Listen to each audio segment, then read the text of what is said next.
everyone. Thanks for tuning Blaque in once again to Authentic Black Goddess TV. I'm your host, QueenAShakur. So as you're coming in, please feel free to go ahead and subscribe to the channel if you haven't done so already. Be sure to click the notification bell and click the word all so that you're notified each time the Queen Goddess goes live. Okay, so listen to this. Now, you all may remember that back in December, I did a report about a couple who had their children living in deplorable conditions. 4 children found covered in feces and just living without clothes, locked in a room in the home. Okay, so now those 2 parents have been indicted for endangering children. 2 parents were arrested in December for child endangerment in Tyler, and they have been indicted.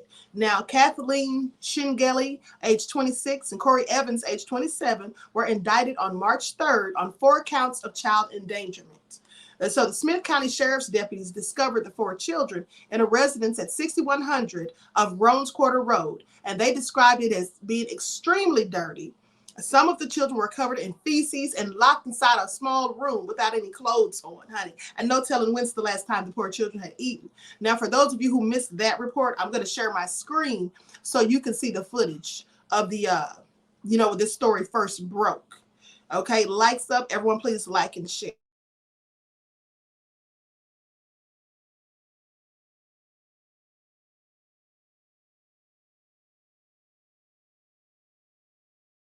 New details out of Tyler. 2 parents, Caitlin Shingeli and Corey Evans, are in jail tonight, charged with child endangerment after 4 children were found in an unsafe living environment. 911 received a call Wednesday night from an 8-year-old whose mother was unresponsive. Upon arrival, EMS found the woman under the influence of alcohol. Now, the child who made the call and an infant found at the residence were in deplorable condition. While assisting the first 2 children, EMS heard screaming from the other end of the house. They found 2 4-year-old twin girls barricaded inside of a large room with a large safe. The screaming girl was begging deputies for water. The rooms were dirty and the infant and twins were malnourished. Now, the children were removed from the home and have been placed in a safe living environment.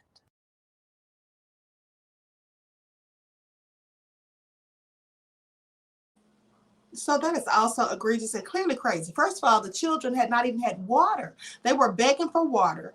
And the 8-year-old is the one who called the police. Now, I wondered where the father was at the time, because they said the mother was incapacitated, falling out, passed out, and clearly drunk and probably high off drugs too. And it's just sad that people allow themselves to get to this point, and then they have children that they're supposed to be in the care of. Also crazy. Hopefully they won't get the kids back because they don't deserve them. And so anyway, that's what was reported in December. And so, like I said, now they've been indicted. Now, the deputies responded around 10:10 p.m. to help with an EMS call. An 8-year-old child had called and said that their mother was unresponsive. And so anyway, that's how it all unfolded. But now these freaks have been indicted as they should have been. They say Spengeli told the deputies that she had consumed liquor earlier that day. EMS informed deputies that they saw an 11-month-old infant screaming in a crib next to the woman's bed. The infant was covered in feces that spilled out of their diaper. They had to change the infant's diaper and clean all the feces off of them. So disgusting. Officials later heard screaming in another part of the residence. They found the 4-year-old girls locked in the room and had them just barricaded. And here's the thing. This is also dangerous because what if a fire or something had started and they have these poor kids barricaded in this room? And I'm quite sure they had left them there by themselves at some points. I don't doubt it, because this is what these type of people usually do. If they don't care enough to feed their children or even give them water, of course they leave them at home by themselves to fend for themselves, honey. Oh, so crazy. But these are the things that happen. And then there was another story where people were doing the same thing, another couple of parents. And my thing is, if people don't want their kids, why do they continue to have them?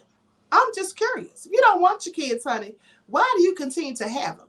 Now, listen to this story reported by Law and Crime. This happened in Texas. Texas parents indicted after toddler found dead in the home where another child was locked in a cage room. Locked in a cage in a room with feces. Now, this sounds like the same story, right? But it's not. This is 2 other devils. And let me show you their pictures. They did the same exact thing. I mean, these people have got to be on opioids or something, honey. Oh, so crazy. Let me share my screen so you all can see who these devils are.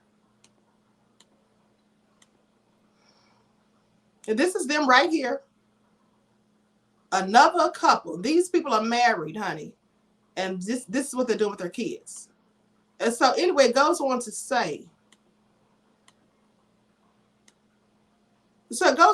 a married couple from Texas, they're now facing indictments after their 18-month-old child was found dead inside his sweltering, feces-filled room, and their 2 other children were allegedly kept locked in similarly horrible conditions. This is all so sad. Like they left these kids locked up in there by themselves to fend for themselves, and one of them's dead. And the sweltering, that means it was hot as I don't know what. Now they say a grand jury in Henderson County earlier this month returned indictments against Daniel D. Dennis, age 25, and Aaron M. Dennis, age 23. They were charged with 2 counts of abandoning or endangering a child, according to court documents. Why not murder? That's what they should be charged with.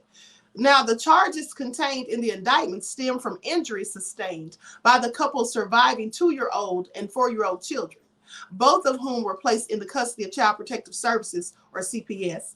Authorities previously stated, however, that they fully expect the parents to face charges over the death of their 18-month-old son, David Dennis. It's also said the poor child didn't even have a chance. Now, according to the indictment, which was filed March 10th in the 173rd Judicial District Court, prosecutors say the couple did intentionally, knowingly, recklessly, or with criminal negligence engage in conduct that placed victim 1, which is a child younger than 15 years of age, in imminent danger of death, also of bodily injury or physical or mental impairments.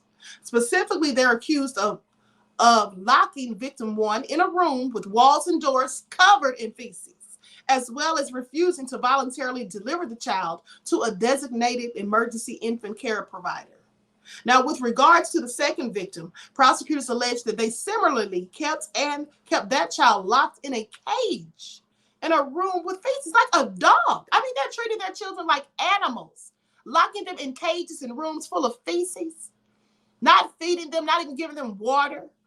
And the defendants did not voluntarily deliver the child to the designated emergency infant care provider. Daniel and Aaron have remained in the detention center at Henderson County Jail since their initial arrest on December the 15th.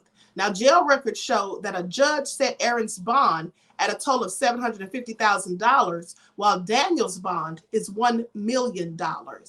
Okay. Now, as previously reported by Law and Crime, deputies with the Henderson County Sheriff's Office on December the 14th responded to a 911 call about an unresponsive baby at a home located on private road 7801. Now, upon arriving at the scene, personnel from the UT Health Emergency Medical System Services reportedly told investigators that an 18-month-old child had been pronounced dead inside the home. Though EMS reportedly said the cause of the child's death was not immediately known, they noted that the room in which the child was found was dangerously hot. They say the mother said she awoke Tuesday morning to play video games. What? She then checked on the 3 children and found the 18-month-old dead. So sad. So they say in a probable cause affidavit, investigators reportedly noted that the room was equipped with a small white space heater and that the toddler had been down for a while by the time they arrived. EMS reportedly said they took the temperature of the child's room 6 minutes after arriving, and it registered at nearly 100 degrees. They had this child's room at 100 degrees. My question is, why is an 18-month-old in a room with a locked door in there by themselves? Just all so deplorable, honey. These people do not make sense. So anyway, let me go to a news clip of this. I'm going to share my screen. Hold on. Oh, so crazy. So now, as I said, these fools are arrested. Here's a video right here. Likes up, everyone. Please get the likes up. Please like and share. I'm going to mute my mic for a second.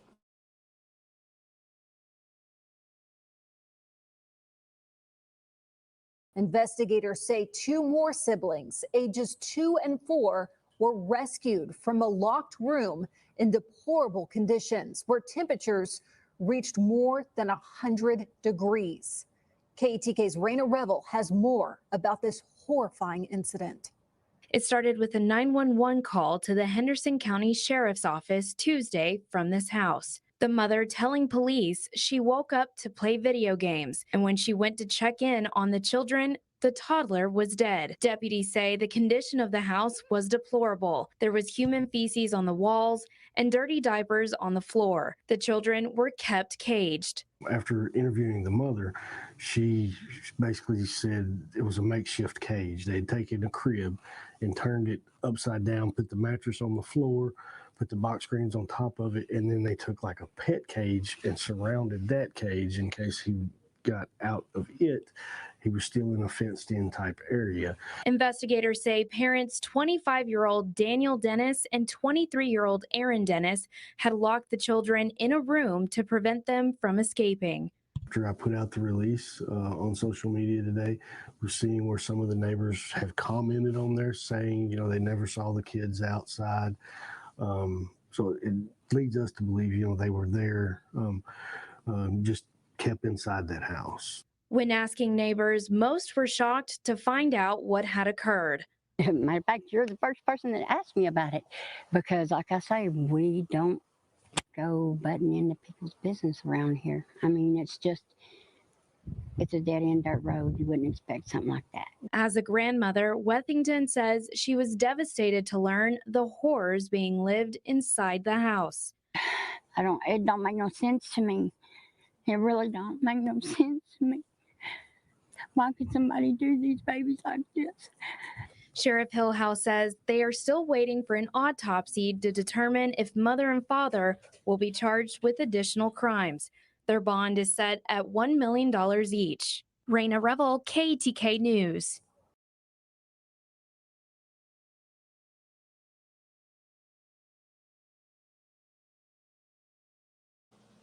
I mean, that is absolutely deplorable. What kind of conditions, honey?